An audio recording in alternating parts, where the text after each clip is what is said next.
This is JoJo with AAICM for our oral history project, Outer Experiences.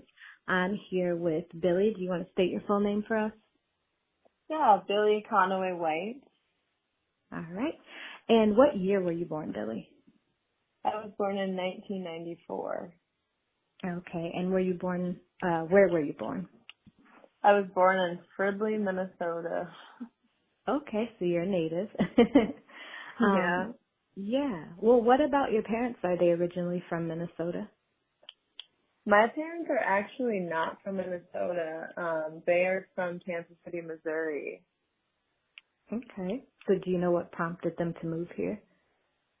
Yeah, my mom, after her senior year of high school, got pregnant with little old me, and I don't think that the life in KCMO was for her, so they moved up here where she had a lot of her mother's family living.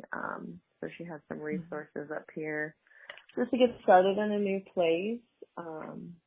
Yeah, and we lived in Blaine, Minnesota for most of my upbringing, but we did move around a bit. But Fridley, Minnesota is where I was born. Mercy House today.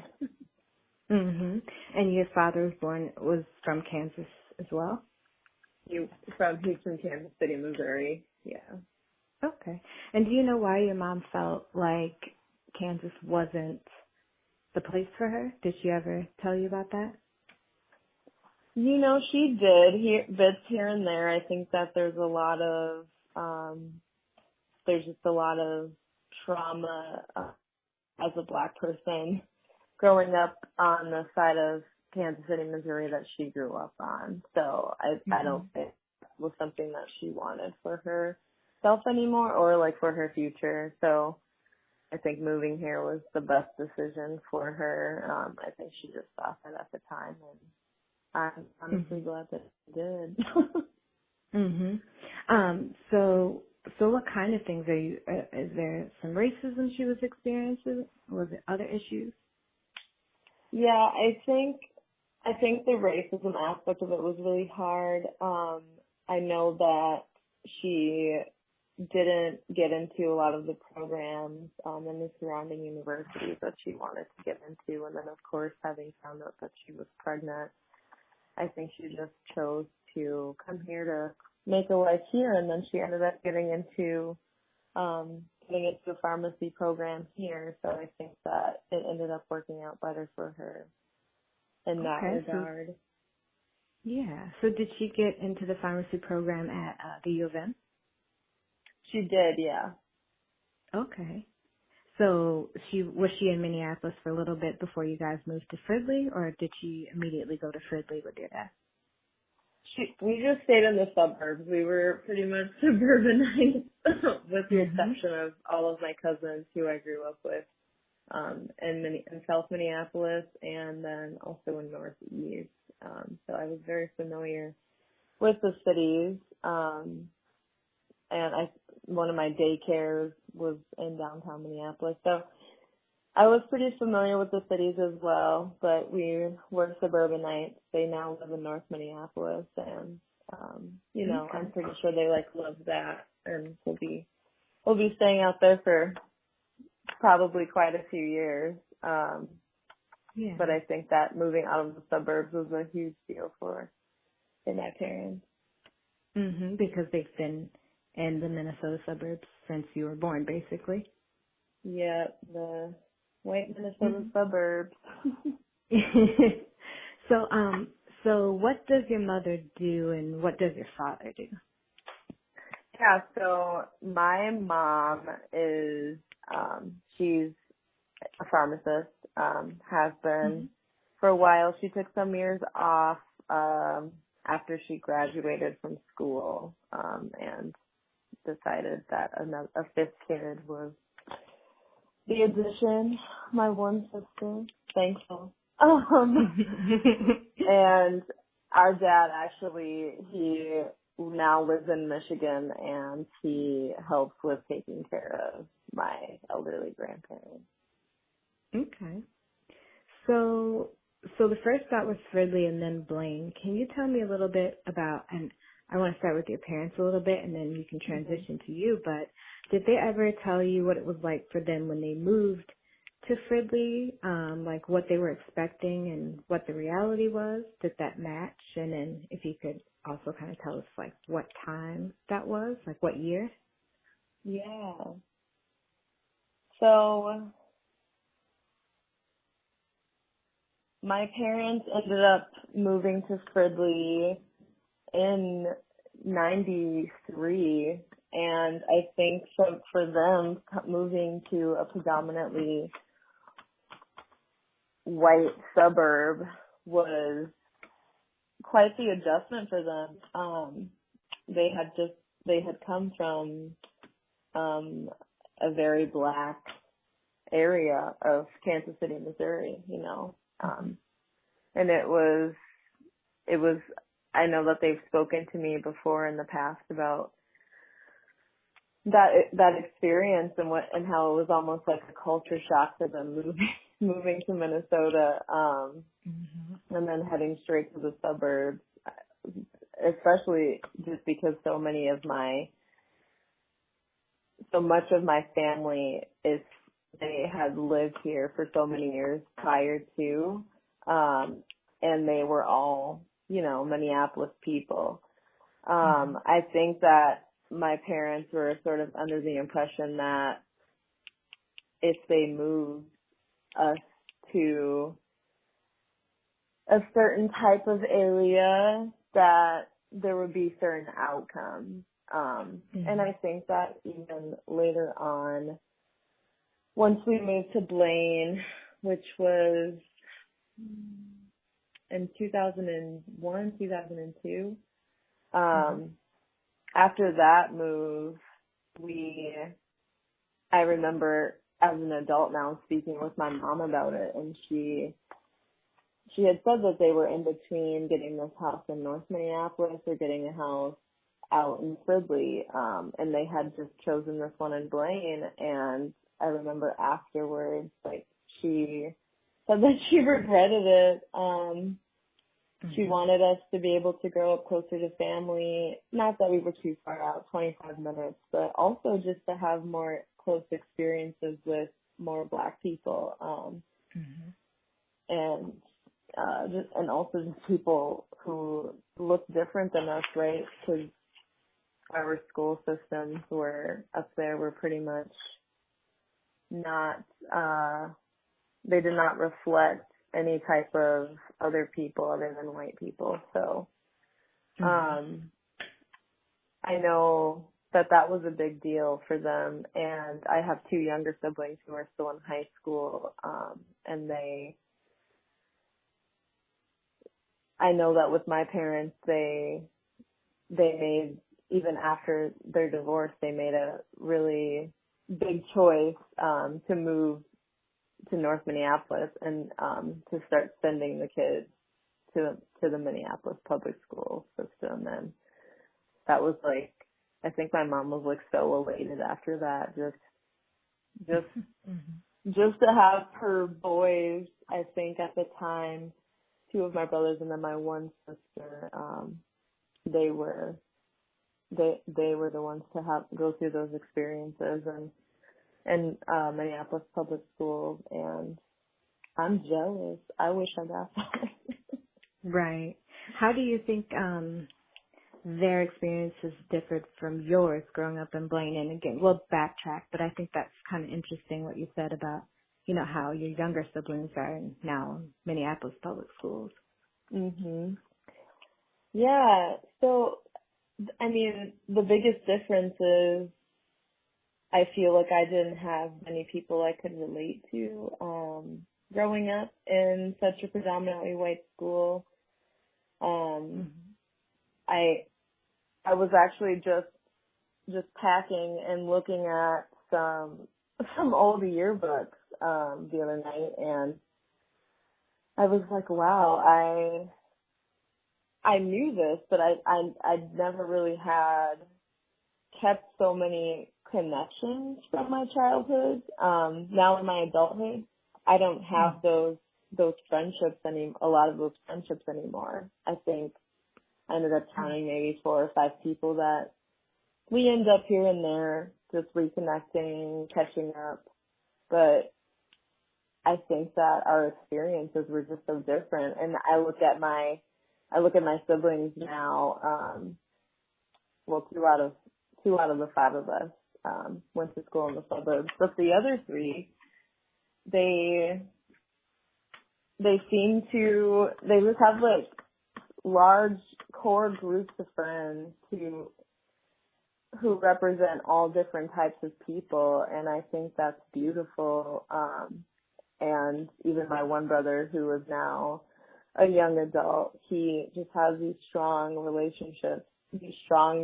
relationships with Black people, with his Black friends, and I think that's a wonderful thing, and something I've really worked on in my life after having moved to Minneapolis to go to college. And that was like one of like my goals, was I needed to like break out of this core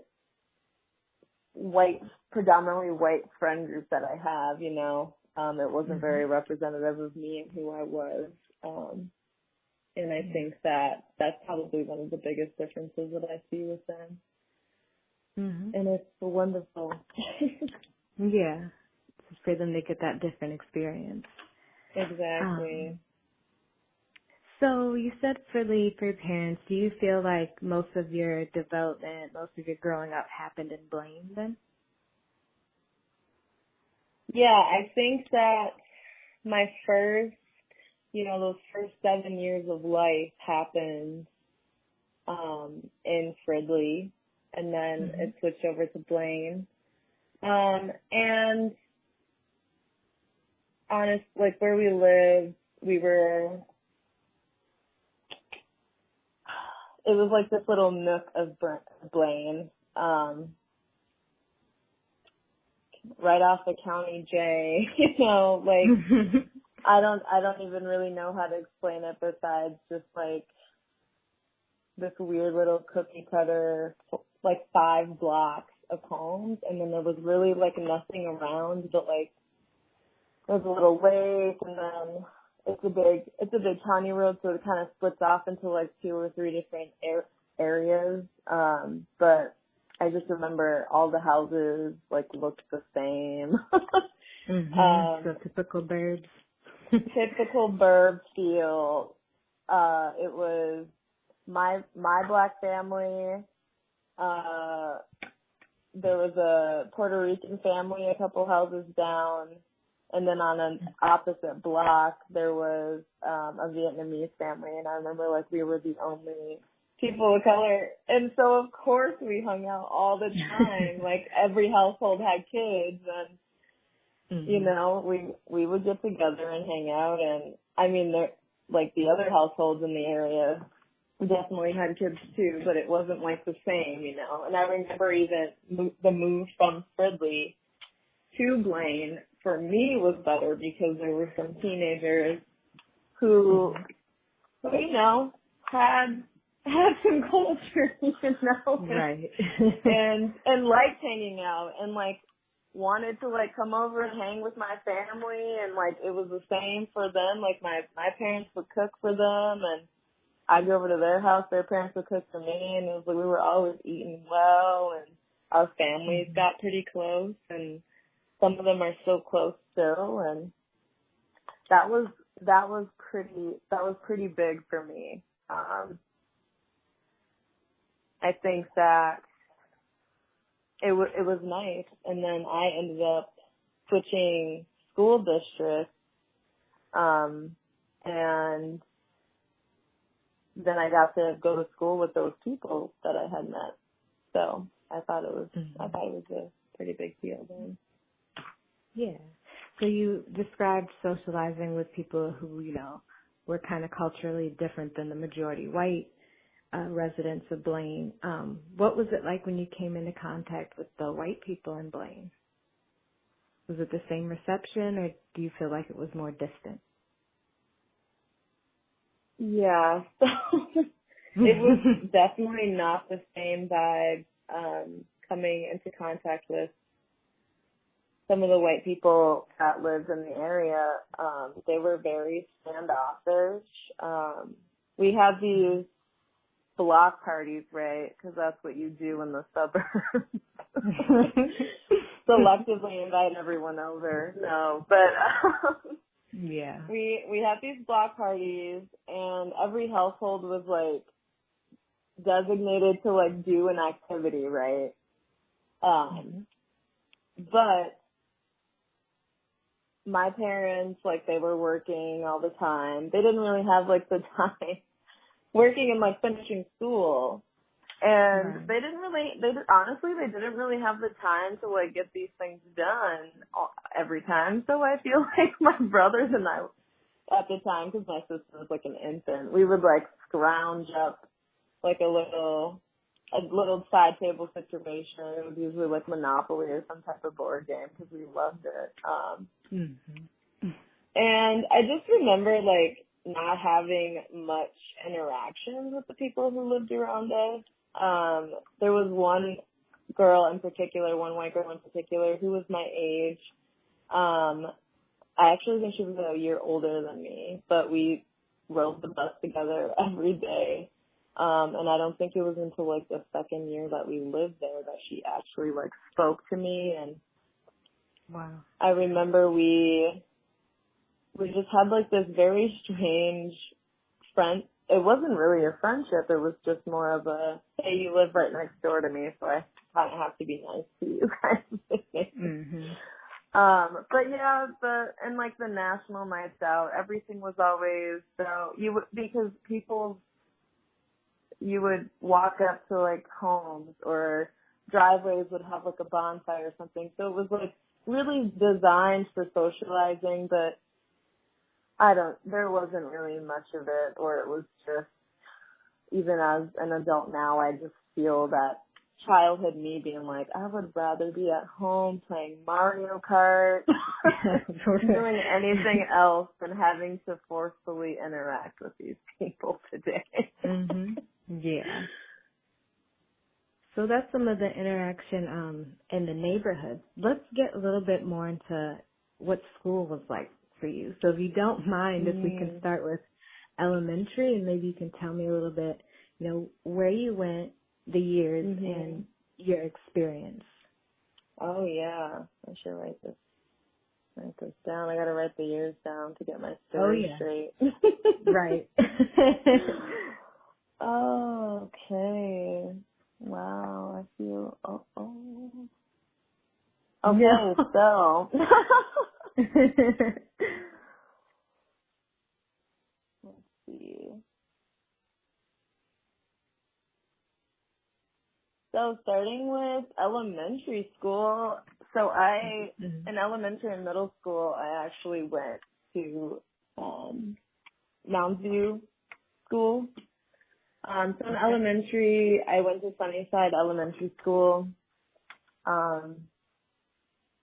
I have really good memories from that school, just with a lot of like the administration people. Or I guess like back then you would just call them like the office ladies.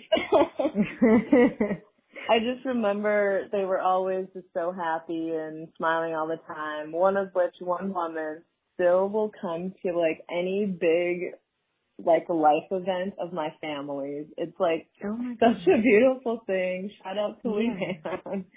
She showed up to like my graduation, my brother's graduation. I'm sure she'll come to the next few of my siblings' graduations. Just like love that woman. My experiences there, they were seemingly good. There are like a couple of things like when I have a couple girlfriends that I have had throughout my I guess life, from who I actually met in elementary school. And they're actually all black.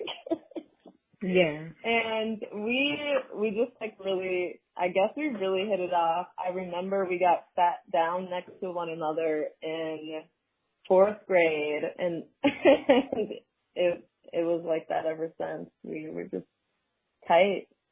And Mm-hmm. there were some things that we've like chatted about, some things we laughed at, but then other things we've laughed at and been like, I don't know, that was kind of weird.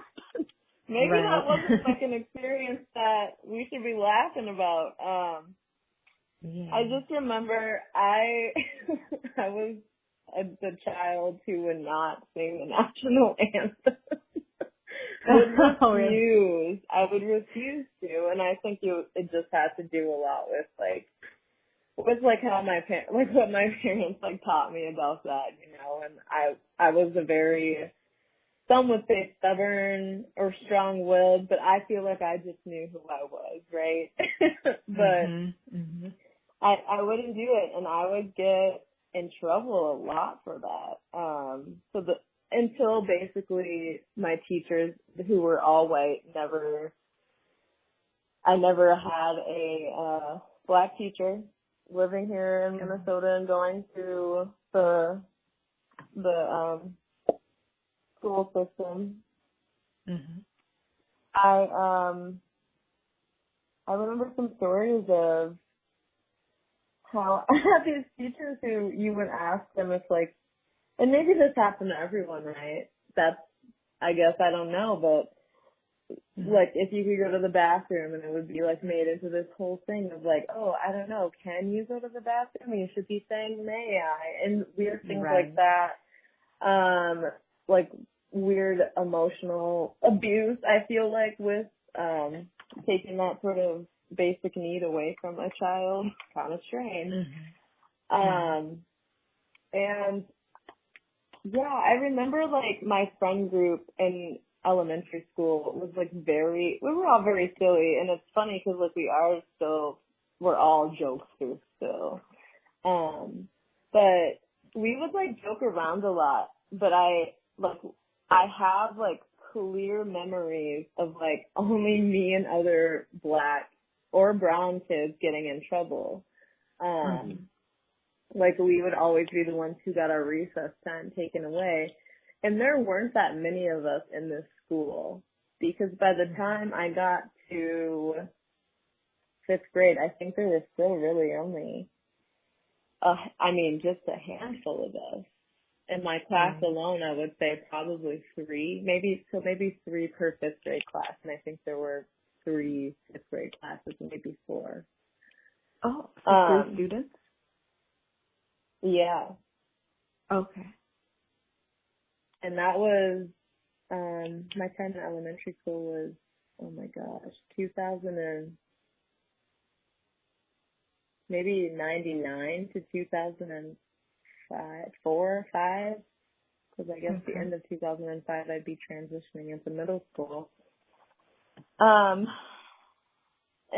So there just weren't that many of us.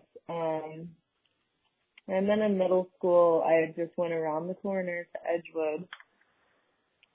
And I think there were more of us at that time. There are a few more, as you've got the elementary schools kind of merging, sending all the 5th grade graduates off to the middle school. So there were a bit more of us. I still remember I just had some like very weird experiences with trying to like make friends. I think about like the amount of like birthday parties, for instance, that I went to, and it's not like I was a kid I don't think I was that introverted as a kid. I was pretty outgoing, or I could be pretty outgoing. I think that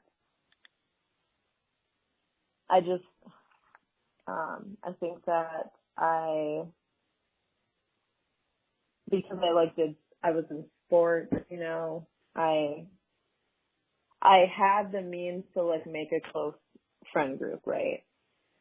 Just having been in sports through high school, and it just didn't happen in a way where it would be like this big and meaningful thing, I think, is what I mean. Yeah. Were you And then, like expecting that to happen, and then it just didn't, or were there any instances or incidences, I should say, that kind of led to that distance you felt? I don't believe so. I think it was just, besides like the elementary friend group that like transferred over to middle school, I don't know. I think that's just kind of how it was. And I was a kid who was in AP and honors classes, you know, so that also probably played a big factor in the fact that I didn't really, there weren't that many other kids of color that I was surrounded by in those classrooms, right? So I'm sure that played a role too. And I don't think that I don't think I had some high expectations of making friends then. I feel like it was pretty normal as far as like how have I like known all these people forever and we don't even like, we're sitting right next to each other in class and we don't even like click or that type of thing, I guess. Which obviously now as an adult, very normal, but as a kid, it's like, you're kind of like, especially in a middle school mindset, in your head about like what it is that you're doing that's wrong. So in high school, I was still in the Mounds View school district, and part of that reason is just because of like where my mom was working, so it was easier for us to go to school or we could just be dropped off at that point. And so I went to Irondale, which is also around the corner from my elementary and middle school. Well, around the corner. And that was 2009. And I feel like that was, you know, that was an alright experience. I don't know. I did sports. I was pretty good at school still. Not probably applying myself somewhere that I should have been. You know, you get to that age and it's all about like hormones and all that, so. But, so, Irondale was, I mean, it was pretty much all the same people I had known, right? And then a few new ones. I don't feel like it was a bad experience. I feel like I overall had an alright time there. Yeah. And then I transferred for 1 year of my high school experience in 2009 to 10 for sophomore year. Dun dun dun. I went to Centennial High School in Circle Pines, and it was horrid. Okay, and where's Circle Pines?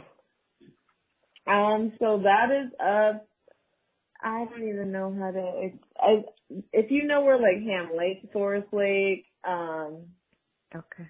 Yeah, when you get up to that area and things just start getting strange. Right. Yeah. So, which is crazy because it's only 25 minutes outside of the city. So you don't even think that it's gonna be like it's just 25 minutes north of the city, and then you're just like, wow, I'm in a completely different place. This is not great.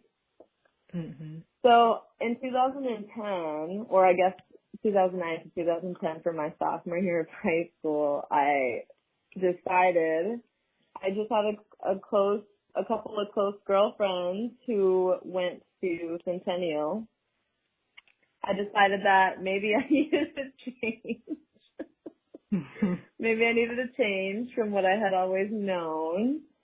And, you know, my parents, they were pretty supportive. They totally shipped the whole thing. I do remember, though, my dad was very much like, are you sure? Right. he's like, you don't even know much about the school, like, just because your friends are going there. But, you know, when you're a teenager, your judgment's a little bit clouded, and you're just not thinking straight. Yeah. So I did. I switched to Centennial, and it was, oh my gosh, it was the worst academic experience. It was the worst experience as far as, like, the students went. Like, my peers were terrible to me. Okay. And I realized that this thing that I had wanted, which was, going off to just, like, make a new group of friends and just kind of, like, have a different experience with these girls that I had sort of on the side of my life grew up with. And it just did not go that way. Were the girls white who you wanted to, you know, follow to Centennial? They were white. Okay. So they weren't really aware of the things you might face when you transferred there. No, they were not. And clearly neither was I. I was naive. Right. So what were those experiences? Yeah, so my experiences at Centennial were just racism left and right, microaggressions not only from my peers but from the staff, the faculty. I specifically remember wearing, like, I mean, I got a black mom. Like, I was not going out of the house looking crazy by any means. And I had this, I think it was like, I don't think it was a facts class because I was a middle school term or a middle school course. I think it was like maybe it was just a foods course. But I had this teacher and she would, like, just out my clothes all the time. Like, you know, again, black mother. I had to wear, like, shorts underneath my skirt. And in particular, this skirt I was wearing just happened to be a little bit shorter than my shorts that were underneath. But I got called, like, a slut in front of the whole class. The whole white class, I should add. Was this your teacher saying this? This was my teacher saying this. Wow. Okay. Yeah, I also remember.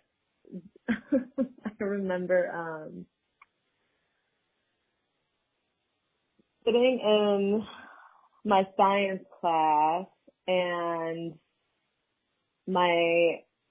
we were working on something, and this white girl who had always been just, like, very catty to me, in the middle of silence, a very silent classroom, just looks over at me and she goes, "Are black people also pink on the inside, or are you guys just black on the inside?"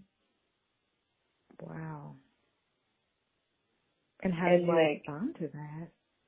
I just remember looking at her with so much, like, embarrassment and, like, honestly, a little bit of defeat, because it was like, it had gotten to a point, it was, like, probably the middle of the school year, and I was just, like, done. My parents they just wanted to transfer me back to Irondale.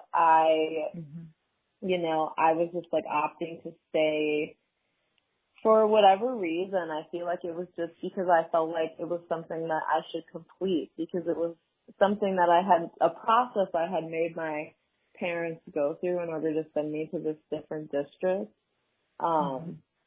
And it just was not working out, but I just, for some reason, did not want to have to be the one to back out of it. but yeah, I just remember like feeling so terrible after that. And but that was like pretty much like a day-to-day experience there for me. It was just like a lot of demeaning and like degrading from peers and from faculty comments. But yeah, that one is one that has like always kind of stuck with me when anyone asks me like, you went to Centennial? And I'm like, yeah. Mhm. But yeah, I feel like once I had transferred back to Irondale, that was definitely the right move for me. Did you complete the year at Centennial then? Because you said that was your goal. I did. I ended up finishing the year at Centennial and did not get a yearbook. I was like, don't want this memory at all. Right. Yeah. And sometimes, a few times after that experience, I was like, I wonder if I had continued with sports in mixed school, if it would have been a different experience for me. But then I even speak with I guess I can't say some of because there were not some of us. I would speak with like two of my Black girlfriends who I'm still friends with, and they were in sports and they still did not have a great time, and they went for all 4 years. Don't know how they did it, but they did. Right. So what sports were you in when you were at Irondale? Yeah, so I was on the dance team and I ran track for my first year. Okay. And did you make some connections there too? Connections to? Like, to connections to, your other teammates, your other classmates, or do you feel like it was kind of, yeah. I did, I did make connections, and that was good. I feel like I got like disheartened or something in my first year of high school there, and just like felt like I needed a change, which was the whole reason for the move anyway, but I ended up making some friendships that I even still have, so. So I think it's really interesting you share some things in common with some of the other narrators, especially when it comes to just Black identity and how you found that, like, not found it completely, but, that kind of came later. Do you remember a point where you were trying to kind of actively seek out, more representations of Black life, more experiences, and did that come from your home life, or is that something you kind of had to find on your own? Yeah, I think so. As far as that goes, like with Black identity, I definitely think that for me, I did have to find out, I did have to like sort of seek that out on my own, seek out friendships and and my community, right? Because that's really what it comes down to. Having so many cousins, I have like a giant family, but having so many cousins was really nice for me in my childhood because I think that a lot of like what I was feeling and seeking there for me, I got like, I definitely got that with just having so many cousins and being like, well, I'll just go to like my cousin's house for the weekend or something, especially like, and I feel like especially like when I was in middle school and then that 1 year at Centennial, because I just like needed to have people who looked like me, people who shared the same laugh, jokes, culture as me, and that's like what I needed, right? So, but like in my adult life, I have definitely, found myself like seeking those things out, whether it's through travel. I've like looked up all of these. I like follow so many like Black bloggers on Instagram who travel. I like follow 2,000 person, 2,000 plus person, travel group, Black travel group. So when I'm like on my traveling adventures, I get to have experiences with Black people from all over the world, and I think that that's pretty cool. Here in Minnesota specifically, I have been, in like my adult life, definitely seeking out more like meaningful relationships with Black people. I just think that it's so important, you know, and like it always has been to me. But like especially when I moved here, moved to Minneapolis from the burbs, that was like a big one for me. I was just like, I just remember my freshman year of college, I was like, no new white friends. I'm only keeping the old ones, and I really have to work towards making not even just Black friends, but making like other friends, right? Because I didn't really even know other other groups of people. So that was like a really big deal for me, still is. So yeah. Yeah, and that kind of brings me to my last question. It's kind of a big one, I guess. Okay. But yeah, so what would you tell maybe your past self, you know, imagine yourself as this, you know, young Black kid growing up in the burbs. What would you tell her about either your experience or like what you learned or what you would want even other people to know about being Black in the burbs? Sorry, that's kind of, you know, many parts to that question. But yeah. What would you relate to people about your experience? What would you want them to know? What would you want your past self to know too?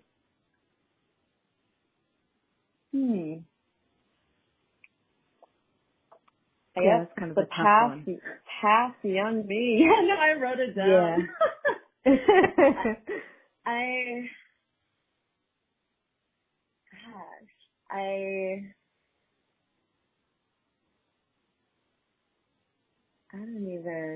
I feel like I would want,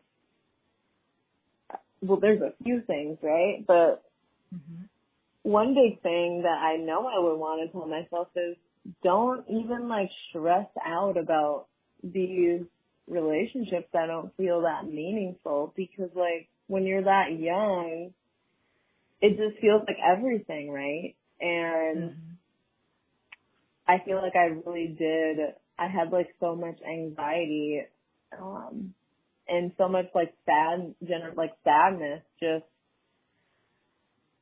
because like I was not really connecting that well, but like lo and behold, it was for all these other reasons, right? And I feel like my parents they tried to do the best, they did the best that they could with explaining those sorts of things, right? But it's sort of like a lesson learned situation where we all have to sort of like learn certain things for ourselves and, or at least experience them and then learn from that.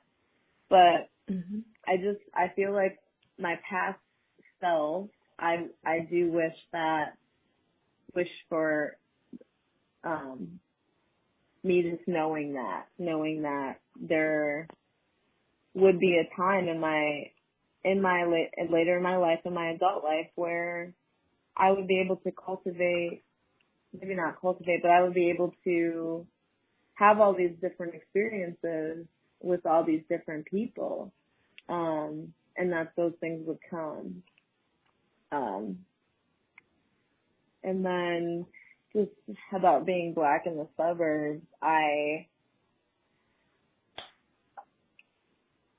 don't know, a warning label to my past self. I don't know. I do have a lot of, I guess, a lot of qualms about the suburbs here in Minnesota. Like when my friends move to the burbs, I'm like, good luck. I will not be seeing you. I don't really like mess with the burbs like that, and I feel like that kind of sucks, right? Because you've got this whole nother part of something, and you're just, and like at this point, I'm just like, I don't care for it. I think that a lot of the culture of the suburbs here in Minnesota is just, there's a lot to be unpacked there. It's just not inclusive. Like I look back on like these gifted programs that I grew up in, you know, and I'm like, I feel like I wasn't even getting the same level of attention from those teachers and these things, right? I wasn't, I feel like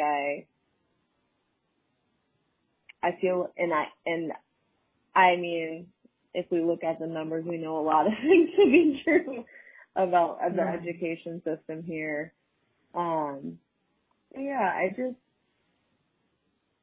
I mean,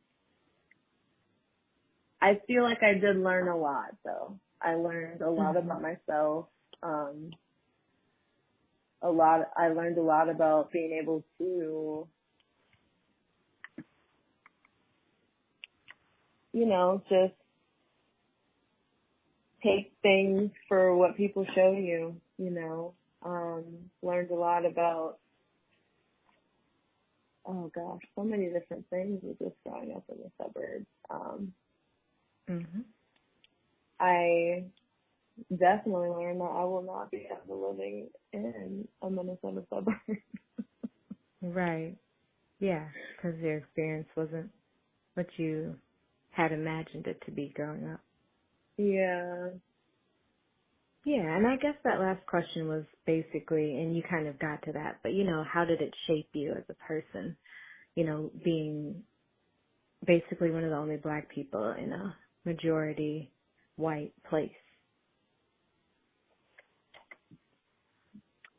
Yeah, I guess it shaped me in a lot of different ways as a person, just having grown up in Minnesota. Like, I feel like I wasn't as aware of,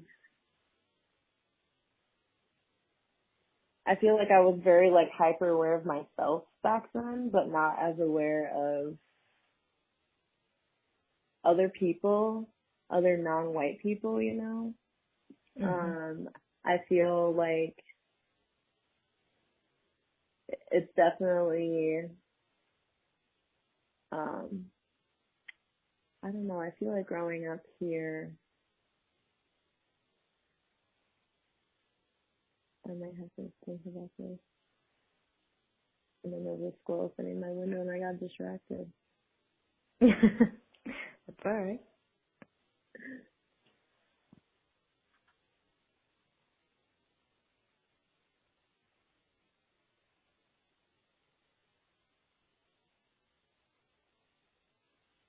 I guess when I think about it, I feel like it's made me more open to the world in a sense, because I feel like we have like sort of a culture here to like really get comfortable in like the groups of people that we grow up with, right? And I feel like that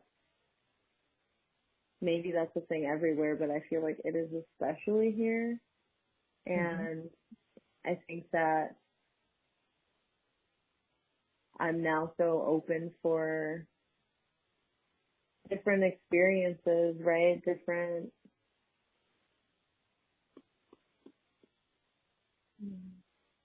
I lost that one. Yeah, that makes sense. Different experiences, and you mentioned like learning about different cultures, maybe Right. because that was something you weren't introduced to as much in Blaine, you feel? Yeah, I guess there wasn't much like representation. So I guess I really wasn't introduced to a lot of things, and now I feel like as an adult I've been introduced to so many different things, right? So many different types of people, so many cultures, and I think that it's like a beautiful thing, right? And yeah, I think that that's probably one of the biggest things that I learned, right? Is to just like get to know and accept people. I feel like that was not like the suburb way. Yeah. Well, all right, Billie. Thank you so much for your time today. Yeah, And thank you for sharing your story with us. of course. Thank you so much, JoJo.